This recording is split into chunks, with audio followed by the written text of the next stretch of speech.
can't buy. It resides between my eyes. Walked through the fire, came out better on the other side.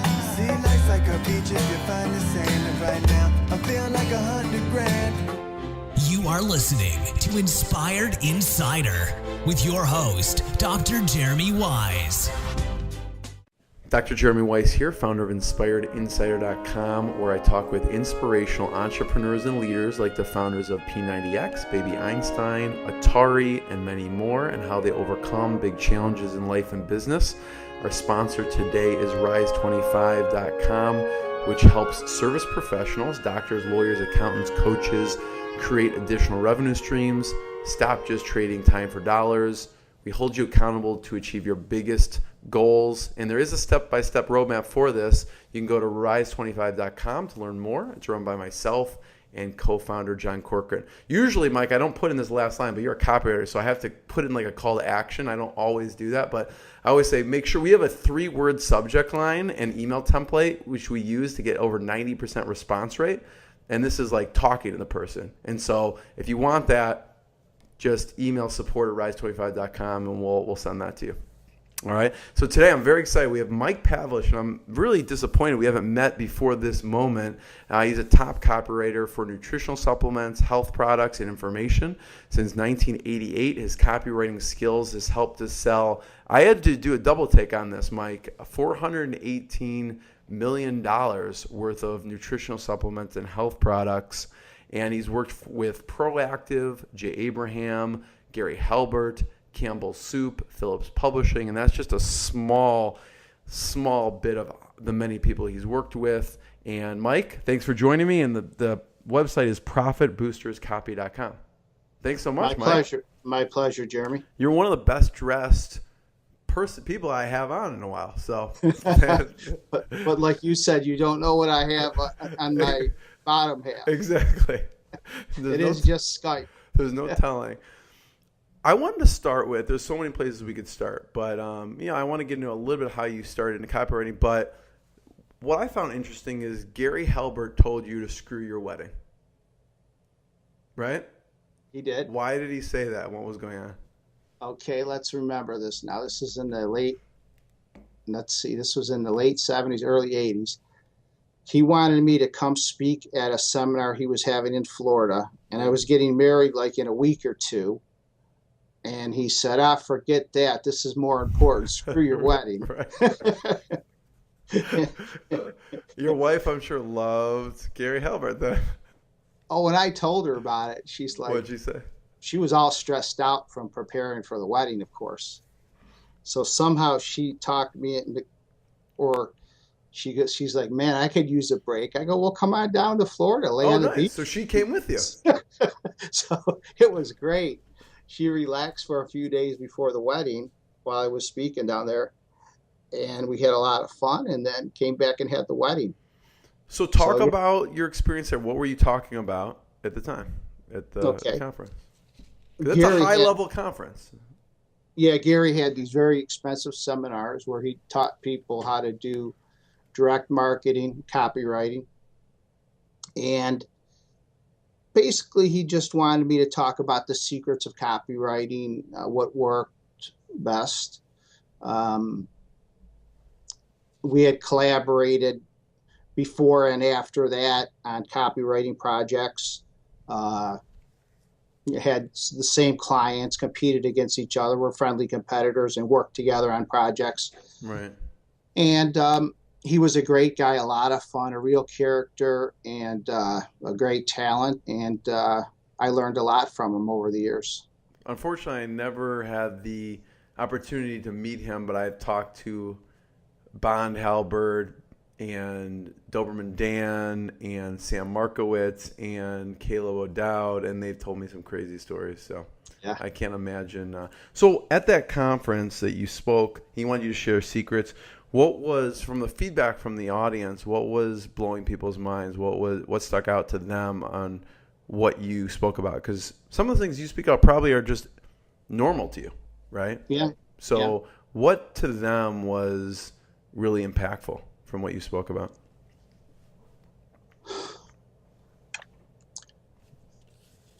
Gary and I had both studied classic direct response copywriters, Claude Hopkins, Rosser Reeves, and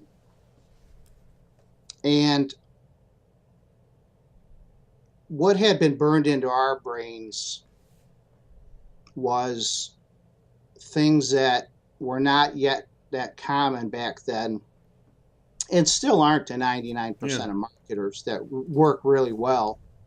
Things like, if you can make a promotion, the more newsworthy you can make it, the more of a news angle or news story you can make it, the better, the more orders and sales it produces.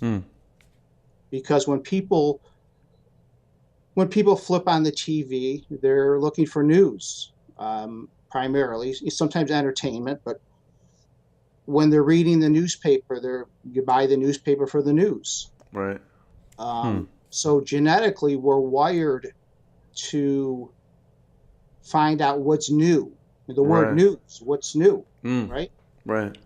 So genetically, if we can tap into what genetically already there, which is people want news, they want to find out what's new, what's better, what's a novelty, how have things improved, how can my life become better, richer, healthier, relieve my pain, improve my happiness, make me more efficient, then you're on your way to a home run in your marketing promotions. That's one of the things we were talking about back then. We're talking about the use of celebrities back then and how effective they could be in endorsing. Like a social proof element, adding like a big social proof element to it. Yep. Even second, third rate celebrities were sometimes we're adding them to promotions, and the response would literally double or even more. What are some of those celebrities that you wouldn't have thought, like those second, not like top, that produce huge amounts of results, but people think they need to go to the A-listers, and you're saying that's not the case? Who are some examples? Probably people have never heard of them, but name them. If you can I can't even remember the name of this one. And he made me a fortune. He was on the show Dynasty, which was a hit. I never watched it, but I've heard of it. Yeah, it was like Dallas with JR. It was I don't know if it came before or after Dallas, but it was called Dynasty. It was with Blake was the guy's name. William Devine. He now sells or advertises for the investments in gold and silver company. But anyways, this guy, I can't think of his name, but anyways, a good-looking Hollywood actor, and that's basically what did it. Was his looks were such that it would stop a camera like a Hollywood actor. And second of all, you could say that he had starred in the TV show Dynasty. So the audience was primarily female. What type of product was it? This was for a weight loss supplement. Okay. So it's a good-looking guy. Good-looking man. Okay. Right? And then you tied that in with a very popular TV show to women that every woman knew about. And this guy maybe appeared in the show a couple of times or something, a few times. Oh, really? Yeah. So he was not expensive to hire. And that's a great example of something that had a huge return on investment. I love that. Yeah. So celebrities, newsworthy. What else at the time? Most people aren't starting. I mean, most people aren't starting there, right? They may get to there eventually, but it's not like, oh, let's do something newsworthy and celebrity. They may start with like, how do you best write a headline or something? So yeah. What else should people be thinking about on a higher level, like you're talking about? On a basic level or a higher level? Okay. Yeah.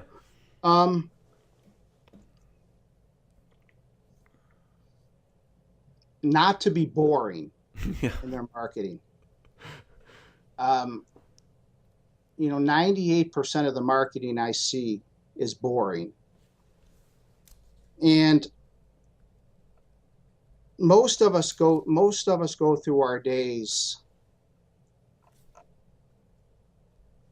Most of our days are boring. The majority of our day is boring. We do monotonous things, and we have to do things that our bosses want us to do. We have to fill out paperwork. You know what I mean? We craving fun, novelty, excitement. And yet then a marketer comes and wants us to read or watch something that's boring. Right. We're just not going to do it. Right. I mean, that's probably what's causing entrepreneur ADD also. Like the systems and things that actually make things work. And they're like, I don't want to, that's boring. I want to do something else. Then we don't fully go into that system. So how do you avoid being boring? This could be a whole product in itself. So go ahead. Yeah, you're right. Yeah. Well, that's where a master marketer comes. It has to find something in the product where there's a story and has to first of all think about you've got to think when you're marketing and you're creating your copy, what can I find in this copy, or what can I add to it? What can I find and make a story out of? It might not be anything, but you make a story out of it that makes it exciting. Yeah. And sometimes it's just, you're like, I'll give you an example of a very successful promotion that I wrote for a blood sugar health supplement that went on to sell over $30 million in supplements. Nice. And there was nothing inherently exciting about the product, but I made it exciting by positioning it as there's a great blood sugar ripoff conspiracy going on now. In that, as soon as you have high blood sugar, the medical establishment wants to put you on these like insulin, other prescription drugs or insulin, right? And it's a ripoff and it's a conspiracy because there's things you can do before you get on prescription drugs, which have serious side effects, high cost, and usually they want you to stay on them, for a lifetime. And it affects all kinds of systems in your body in a negative way. So I created something that was not boring, that was exciting, and it went on to make an otherwise dull product exciting and successful. Yeah. You're like, diabetes, blood sugar is not that exciting. Right. But when you talk about the conspiracies and other things, that kind of greases the wheels a bit. Right. Or if you add a little celebrity, that makes it exciting, right? Or if you tell a story like I've told stories about, I've made a whole promotion start with a story of one promotion right now that's doing extremely well worldwide is about two young women that graduated from the same high school, but then 30 years later, one is the picture of health, but the other has almost every health problem in the world. And yet they both try to eat healthy and do eat healthy. They both exercise.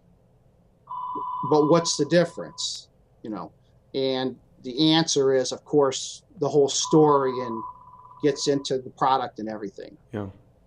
If it's a client, we're going to put them on speakerphone and then show them. Is that's, I remember like the Wall Street Journal one. Is that a similar type of story? Sure. The Wall Street Journal article where they had the two people. Is that kind of a similar? It is kind of where they started off and they kind of take two separate paths. Absolutely. Yeah, I love that. So a lot of storytelling is a great high level thing that most companies don't even think of doing. And when you tell a story, again, it gets into how we're genetically wired. When you tell a story, it bypasses the analytical, critical part of the brain. Right. And so therefore, all the skepticism that you normally have when you read an advertising or marketing promotion is put aside. And the person just reads marketing trickery. Yeah. Yeah. So they read the story because they're interested in the story and it's a good story. And then before they know it, they're sold. Yeah. And their whole skepticism, their whole natural skepticism that would be there if you were trying to sell them in a classical way was never there to begin with. We don't use stories enough, Mike, to be honest with you. Like, I know the importance of stories, and I still don't do it enough. So thank you. Because it's hard. Thank you for the reminder on that. Yeah.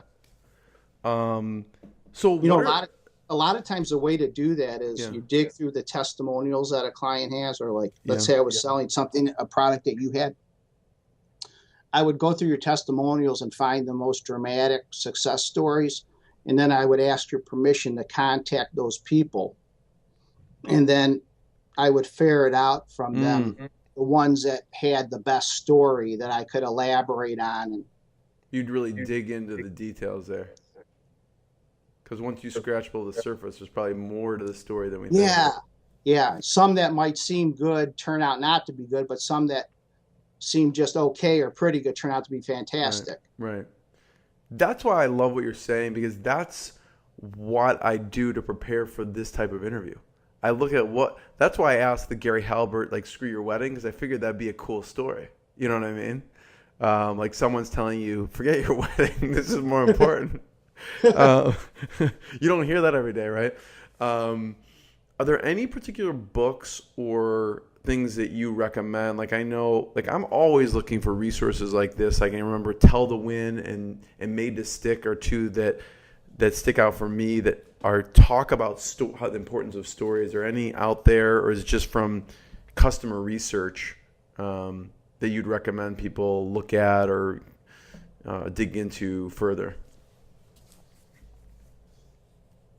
There's not, or maybe there's a marketing book, I don't know, that you love that talks about the importance of this. Yeah. The two best marketing books that I've recommended forever, ironically, both were written 80 years ago. Still works, right? Yeah. Yeah. Are Tested Advertising Methods by John Caples and Scientific Advertising by Claude Hopkins. I would start anybody with those two. Whether it's a beginner or it's the most sophisticated marketer in the world, because by reading or rereading those, I don't care how good you are, you're going to pick up a lot of great ideas. Yeah. What stories stick out to you? Like, what are your favorites from the copy you've written since, the past couple decades? What sticks out to you? Like, wow, like, I can't believe I uncovered this unique story that's even, available or around.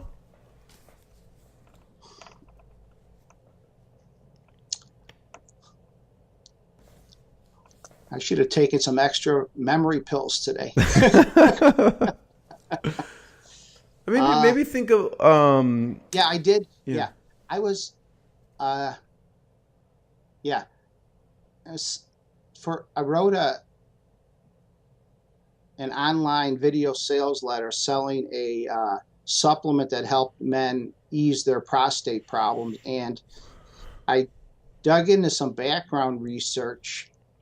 And one thing led to another, and it led into this story where these two professors or doctors were fighting over this research, and it turned that one of them discredited the other one, and then one passed away, and one estate sued the other estate. Really? Holy cow. Yeah, so you talk about a dramatic story. My story started with something like, I had all kinds of very dramatic words in there, like, about, men can end or ease their prostate problems, and how lies, betrayal, backstabbing, false science, just all kinds of very emotional, exciting, story. Yeah, weaving the feud in there. And the interesting part is probably 80% of the copy doesn't even talk about a prostate supplement. It doesn't talk about anything. It probably just talks about the two people's stories and feuding, right? That's right. That's cool. How did you find that? That was in the background research. That's where almost all the stories come from, in the background research. Right. Yeah. Do you have a process for, like, okay, we need you to do this prostate supplement? Like, do you go to certain journals or sites, or do you just Google it and see what happens from there? I have a half dozen sites I always go to. Then I Google it. And then I also have an outside researcher I hire. So I use those 3 methods for research. Are they trained to see stories, or do you focus them in on, here's what I'm looking for?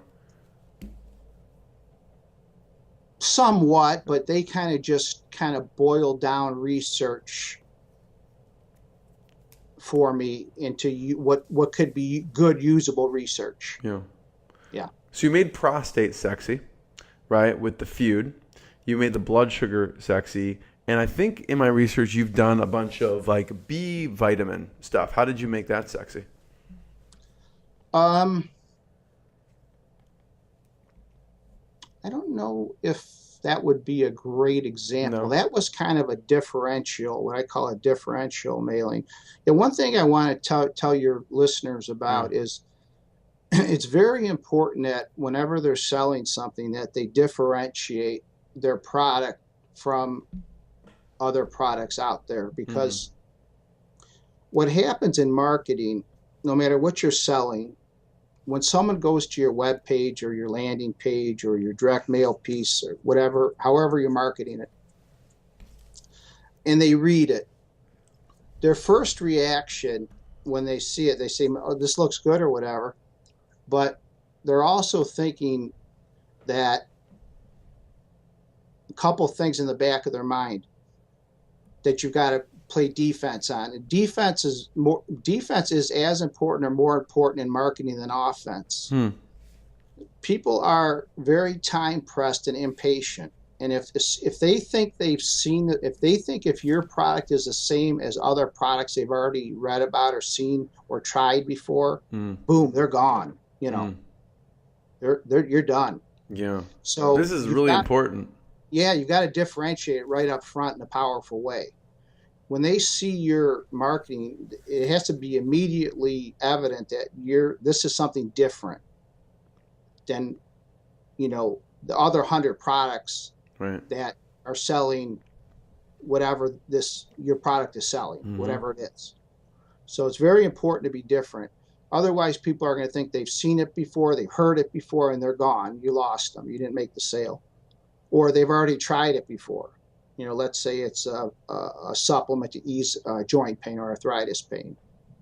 If they say, oh, it has glucosamines.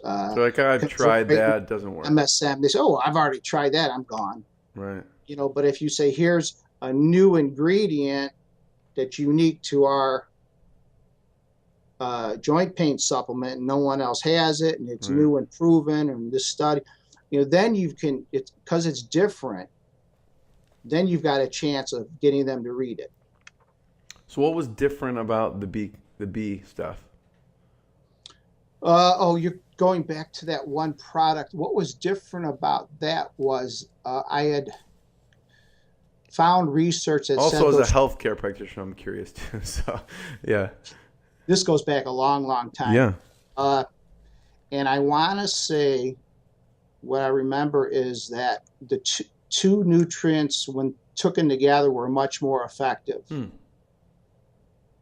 But memory's a little shaky there. So basically, the gist is like most B vitamins or whatever have just B vitamins or whatever, and this had some other ingredient in there which made it more effective when in combination, when other ones didn't have that other ingredient in there. So it was a differentiator. Yeah, or maybe it was a technology that made it more absorbable into your bloodstream or something like that. Okay. Yeah.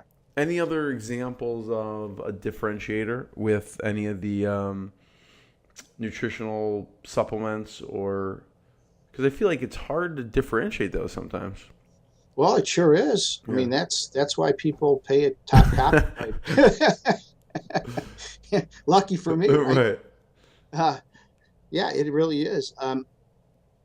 Let me see a good example. Sometimes you do it with storytelling. Sometimes you do it with positioning. Like I said, positioning as the great blood sugar ripoff. Sometimes you do it sometimes you do it.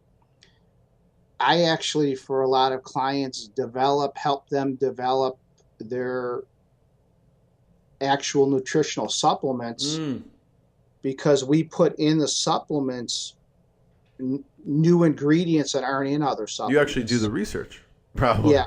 Right. Yeah. If they hire me to develop supplements, because let's say a company is selling a joint pain relief supplement. Everyone in the world has the same 3 or 5 ingredients in it, right? Yeah. So if you just copy that trying to sell a supplement, you're not going to do very well. But if you can study the research and discover 1 or 2 nutrients that are proven in clinical studies, human double-blind clinical studies, to be effective for joint pain relief, right, and you can put those in your new supplement, now you have something that's superior to the competition that you can market and have a huge Grand Slam home run winner. Yeah. So sometimes your differentiation is done in the product development. Yeah, that makes sense. Yeah. It's like, hey, Mike, good luck. Like, we already got this. It's much better for them to come to you in the beginning and actually help, like, have a hand in developing it, because then you can actually, those claims are backed by the research that you're doing. That makes sense. Do people ever do that with you? Like, maybe they have a product and they realize, okay, this is your process, and they go back and they formulate a new product? Or is that they just kind of usually stick with what they have at that point? I've had to turn down a lot of projects because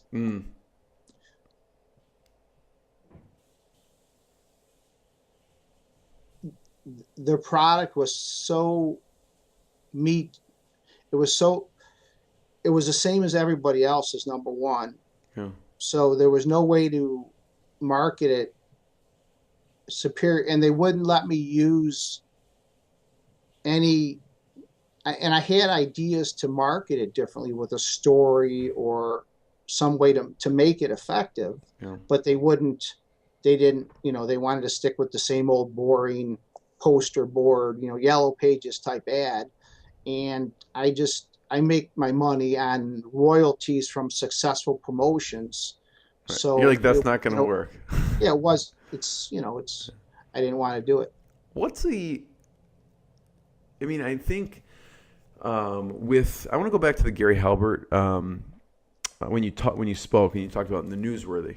So how do you make something newsworthy? What's an example of how someone can make something newsworthy for their product?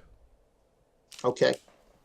One way we've talked about a couple ways that people kind of remember or go back and listen, but one way that people it's never discussed, but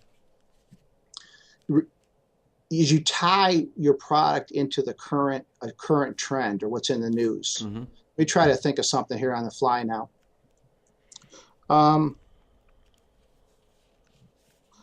Let's say now vegetarianism is popular, right? So let's say we have different protein drink shakes that may have certain kinds of protein in them that are non-vegetarian. I'm just thinking off the top of my head. It's not really a market I go after, but maybe yours is a vegetarian drink. So you promote it as this is a vegetarian protein drink because vegetarianism is a hot topic right now. Mm-hmm.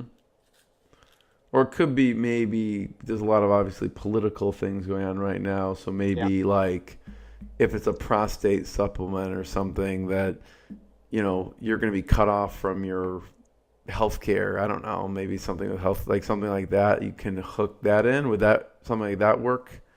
Or is that too much of a stretch? Yeah, that strikes me as too much of a stretch. One of the things that's not talked about, that's kind of that people don't like to talk about, but I don't mind being politically incorrect, is what we call the dark arts, which is and any master copywriter uses it, whether they'll talk about it or not, which is you use fear in any great salesperson uses fear in one way or another. I mean, if you're selling an IBM computer, your fear in selling it to, Amazon is, if you don't buy my IBM computer for $100 million, you're going to be left behind because the other ones don't compute as fast, and Walmart's going to beat you out. So, but if you're selling health supplements, the fear is, if you don't buy this joint pain supplement, your joints may get worse, and you may then need joint replacement surgery. Right. Or the fear that you may say in your marketing, be careful, you don't want to wind up prematurely in a nursing home. Right. There's a lot of fear in the health space. Yeah. Yeah. And people may say, oh, that's terrible. How could you do that? It's not really terrible because, number one, it's true. The more preventative health care you do, right? First, you're helping the person. It's a great thing. Also, it's very true. It will keep them from needing surgery out of a nursing home early.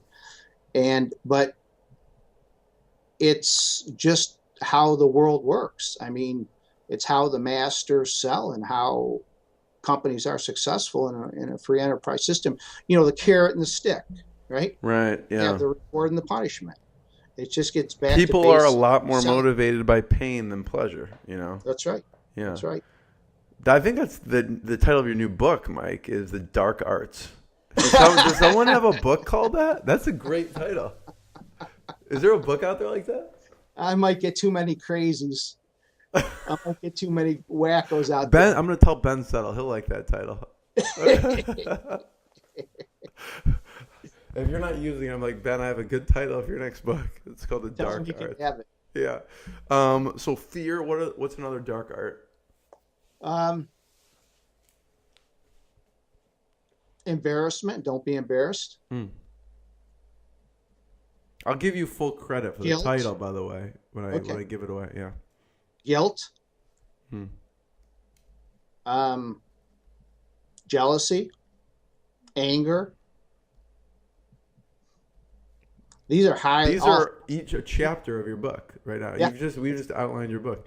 These are all very highly motivational emotions that we use, that the best copywriters in the world use in a very subtle way. We don't overdo it or step over the line.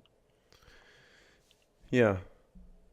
These are real motivators, Mike, and I want you to talk about the BellyTrim, right? BellyTrim was one of the most successful of all time, right? Because I could see when, these components, and I don't know what the campaign was like, but I could see these easily fitting into the BellyTrim. I don't know if they did or not, but like people being embarrassed about their weight or whatever the case is. Like there's so many of these elements in there.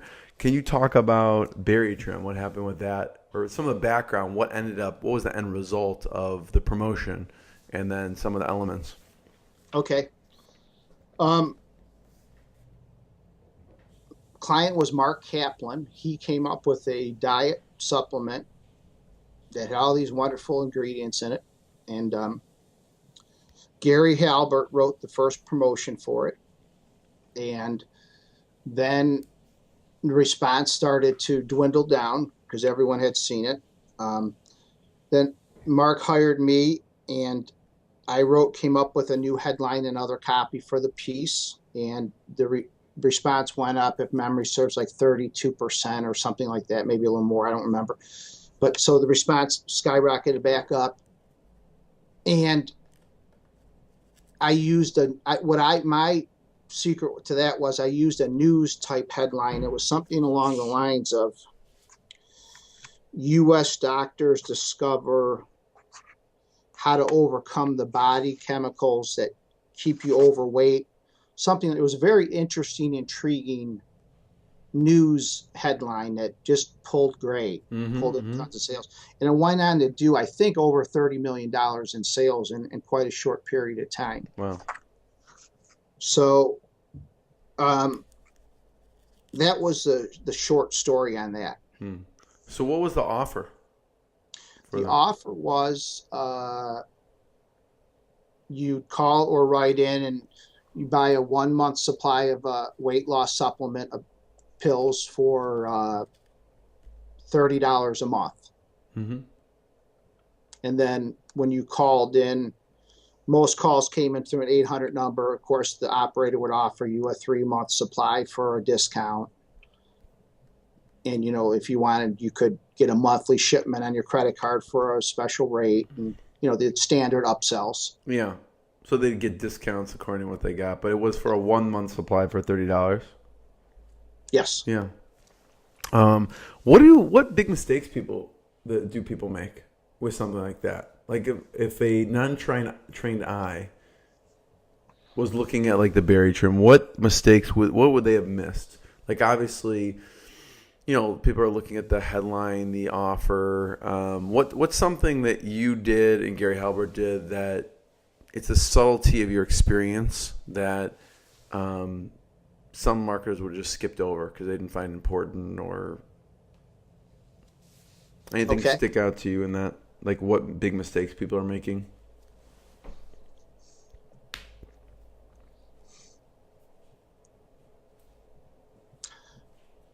One thing that all but the top companies don't do, and even sometimes they get to be so successful, they get bureaucratized, and if that's a word, they get so big and busy, they don't do it, is they don't test enough. One of the beauties of the internet, so what I do when I'm hired to write a promotion, before the client ever receives the copywriting from me, I've already tested for the client, they don't even know it, 5 or 10 headlines using Google AdWords. Mm-hmm. But then I'm also giving them, I may say, okay, I've tested 10 headlines. Here are the 3 best. Mm-hmm. Maybe test these because I only tested it on X, thousands of impressions. You may want to test these in a bigger way. But most of us arbitrarily want to pick what headline we think is going to work. In other words, if you think about it, every day, in every office and every marketer's business, this scenario takes place. You get an ad and there's 3 headlines and some lady or man says, let's go with this one. Right. Why? There's a good comedy on that. Jim Gaffigan, I don't know if you like comedy, but he talks about the Hot Pockets. And he's like, who came up with this Hot Pocket jingle? It's like the worst thing ever. It's just people sitting around a boardroom saying, yeah, that sounds good. Yeah. Right? Yeah. Yeah. So you're your market. You know what your market. You think you know what the man and woman that earns, either 5 times more than you or 20% of you in Podunk, Iowa, that's 20 years older than you, really thinks about these headlines? Right. That has a totally different health condition than you? No, you don't. Right. Not even the best copywriter or marketer in the world does. That's why you have to test headlines. Right. You have to test prices and whatnot. And of course, we have learned a lot what you should test first, what has the most effect on response. But that's another discussion. But don't arbitrarily, if I could tell your listeners anything, don't just arbitrarily think you're the smartest person in the world and just pick something and go with it. It's so easy now and so cheap now to let your customers, your prospects tell you what's the best selling, what's going to put the most dollars in your pocket. So be smart about it and do that. And that's how you're going to, become wealthy in this business of direct response marketing. Yeah. Let the market tell you what it will spend money on. Yeah. Not you, because you're not your market 99.9% of the time. I love that advice. That's what I love about, I think direct response marketing is the foundation of pretty much everything, because it's about coming up with something that test that actually people want, and oftentimes you can do that before you waste a lot of time and money, you know? Yeah. You also had so the BellyTrim. Anything else on the BellyTrim that would be important to mention? Because that was one of the most successful dietary products, right?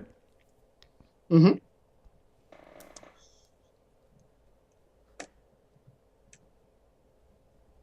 I'd say we probably covered that pretty good. Okay. The diabetes solution was another big one. You want to talk about that? Okay. Yeah. So what would be Sure. important to know about that, and what worked or what didn't? Okay. The client for that is Barton Publishing. And Barton Publishing is one of the largest online marketers of natural health information. Brilliant marketers. Yeah, I talked to Joe Barton like the other week, and just Yeah. super nice, one of the nicest people ever, and really, really smart marketer. Yeah.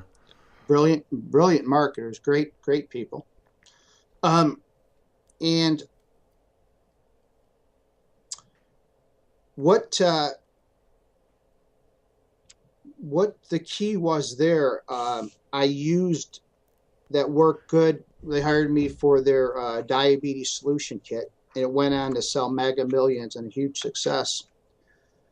Was I used the anti-establishment angle, and they had an MD that was a spokesperson for this health supplement, health product, natural health product.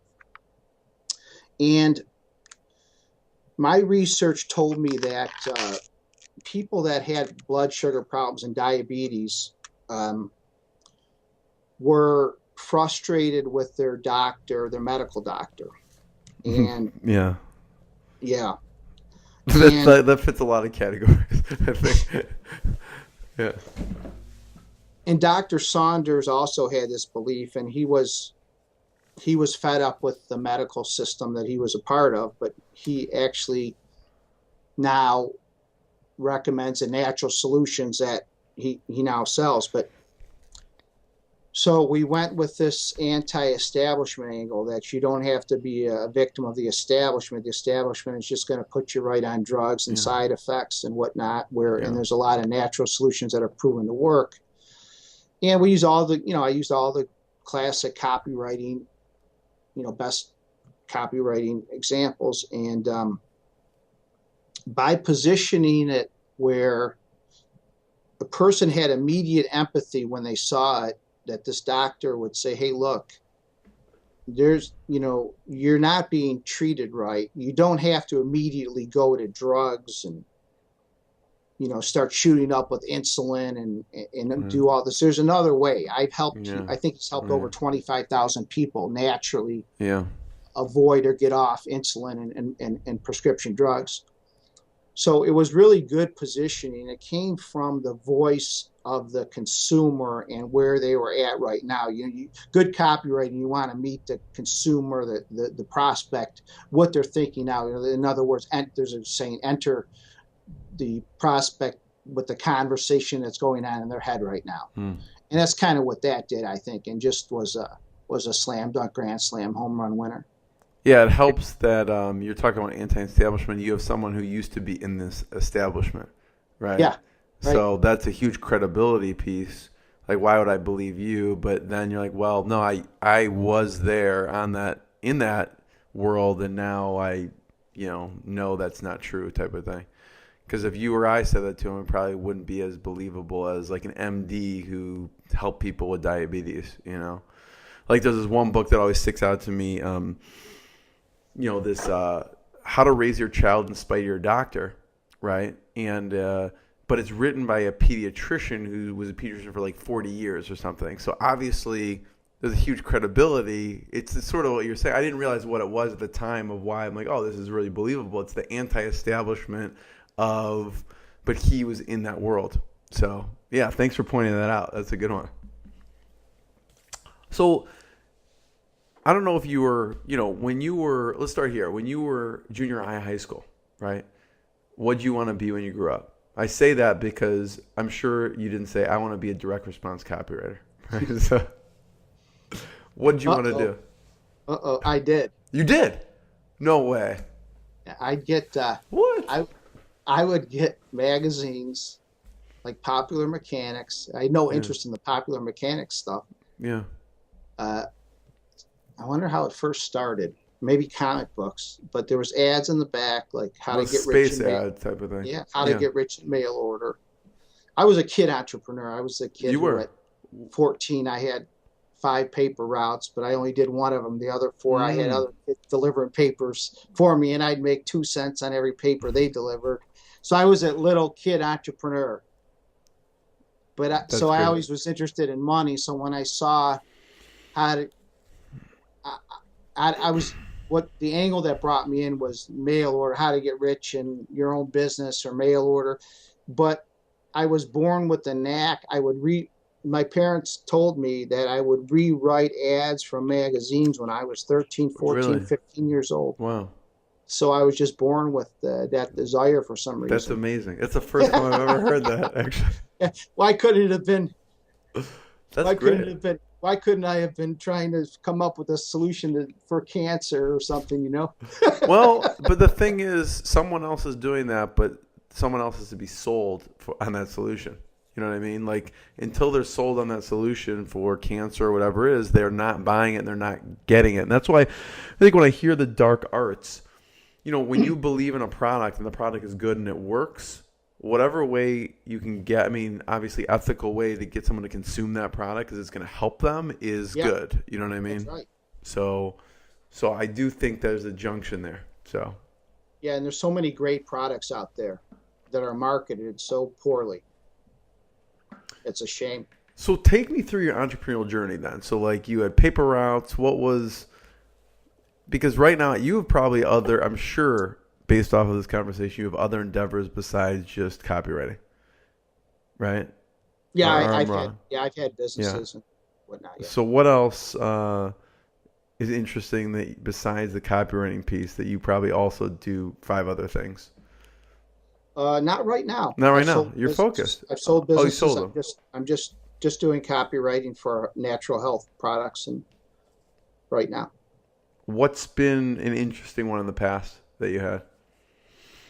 I had a natural health supplement business that I started, and we got it was sold, and I got it sold in 36,000 stores, all the CVS's, all the Walgreens, all the Walmarts. And when I look back on it, 2 things I remember.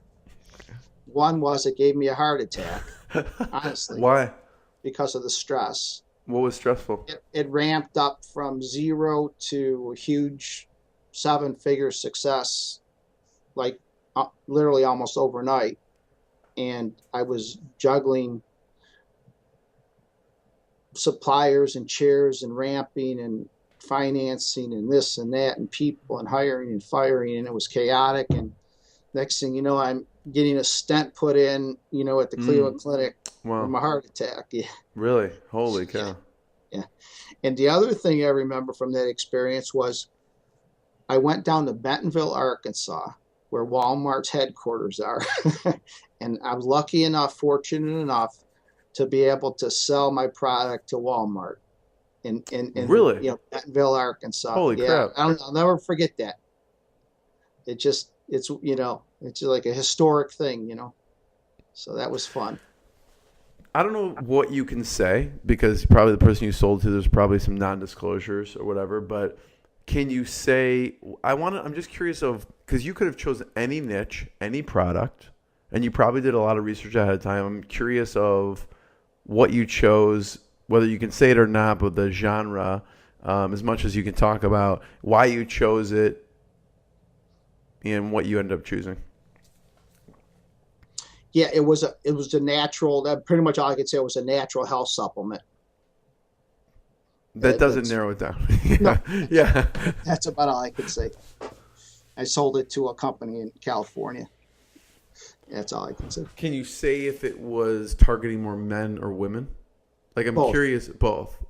So were you looking for something that was more mass market? Because obviously you could go on the prostate, right? Which is just men. What were you looking at? What were the criteria you were looking at? Or like anyone starting a health supplement or maybe an info business, what were the criteria you were looking at to make sure that you obviously had the highest likelihood of success? That's a great question. I was just talking to somebody about that. There's certain types of health products that seem to do better than others, and I'll name the top maybe 5 or 7. Then unfortunately I have to kind of run. No worries. Okay. The top products. We'll leave people hanging, so they have to check out profitboosterscopy.com. And this is held pretty consistently now for 25 years.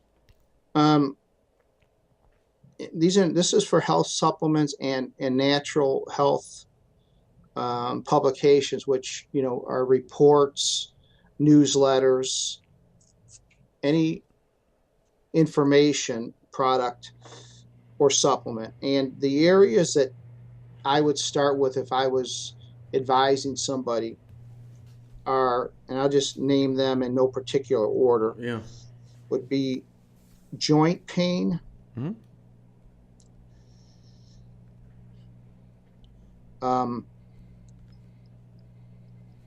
blood sugar, vision, memory loss,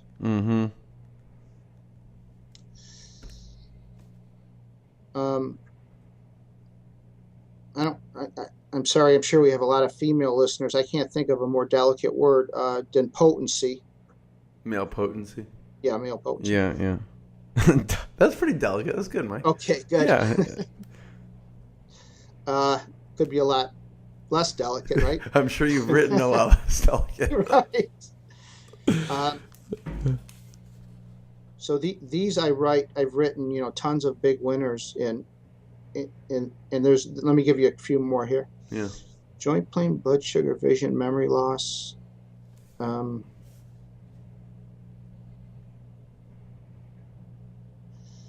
weight loss,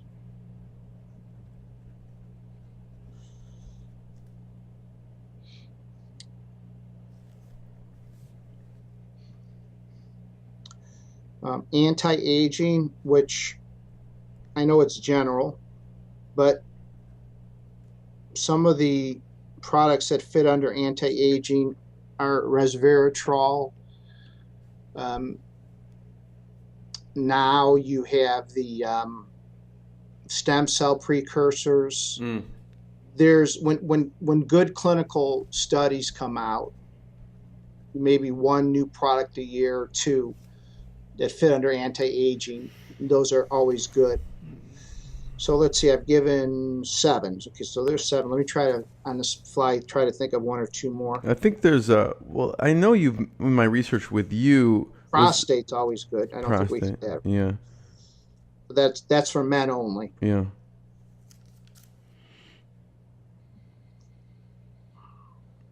What about heart-related stuff? Oh, there you go. That's a perennial winner all the time. Mike, I am going to stop you because I know you have to go and you're being generous with your time. And if not, this would go on for 5 hours and we just would be talking about, I could go on for all day talking about your copywritten stories and what the campaign. So Mike, this has been awesome. I really appreciate it. Everyone should check out profitboosterscopy.com. Is there anywhere else we should send people online? No, just right there. That's it. Yeah. Okay.